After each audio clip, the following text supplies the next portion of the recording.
তথ্য ও সম্প্রচার মন্ত্রণালয় এবং ডাক ও টেলিযোগাযোগ মন্ত্রণালয়ের উপদেষ্টা পদ থেকে পদত্যাগ করেছেন নাহিদ ইসলাম। মঙ্গলবার রাষ্ট্রীয় বাসভবন যমুনায় প্রধান উপদেষ্টা অধ্যাপক মোহাম্মদ ইউনূসের কাছে পদত্যাগপত্র জমা দেন। পদত্যাগপত্র জমা দেওয়ার পর সাংবাদিকদের জানান, একটি রাজনৈতিক শক্তির উত্থানের জন্য আমার রাজপথে থাকা প্রয়োজন, ছাত্র জনতার কাতারে থাকা প্রয়োজন। নতুন দলের দায়িত্ব নেয়ার প্রেক্ষিতে তার এ পদত্যাগকে সকলেই সাধুবাদ জানিয়েছেন। যুব ও ক্রীড়া মন্ত্রণালয়ের উপদেষ্টা আসিফ মাহমুদ সজীব ভূঁইয়া তার জন্য শুভকামনা জানিয়ে লিখেছেন, নতুন স্বপ্নের জন্য শুভকামনা। সার্জিস আলম লিখেছেন, এ তুফান ভারী, দিতে হবে পারি। ইউএফটিসিএল এর সাথে ইনভেস্টমেন্ট এখন আরো ইজি।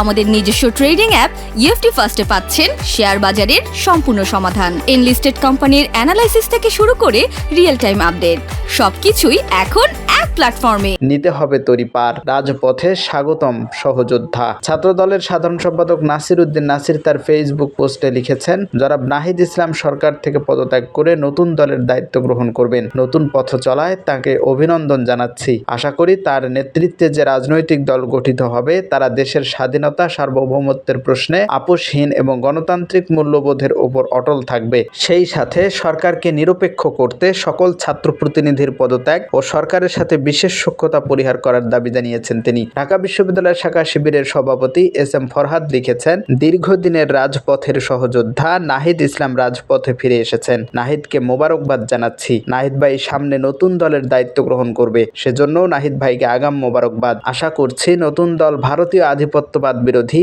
ও টিক্কা ভুট্টো চক্রের ষড়যন্ত্র বিরোধী হবে। খুন, ধর্ষণ ও ছিনতাই, চাঁদাবাজির সাথে যুক্ত পুরানা ফ্যাসিবাদী বন্দোবস্তের দালালদের বিরুদ্ধে সোচ্চার থাকবে এবং দলটি ইনক্লুসিভ হবে, এমনটাই আমাদের প্রত্যাশা। এস এম ফরহাদ উপদেষ্টা পরিষদের সকল ছাত্র সংগঠনের প্রতিনিধিত্ব নিশ্চিতের মাধ্যমে সার্বজনীন সরকার গঠনের ব্যাপারে পদক্ষেপ নেওয়ার দাবি জানান।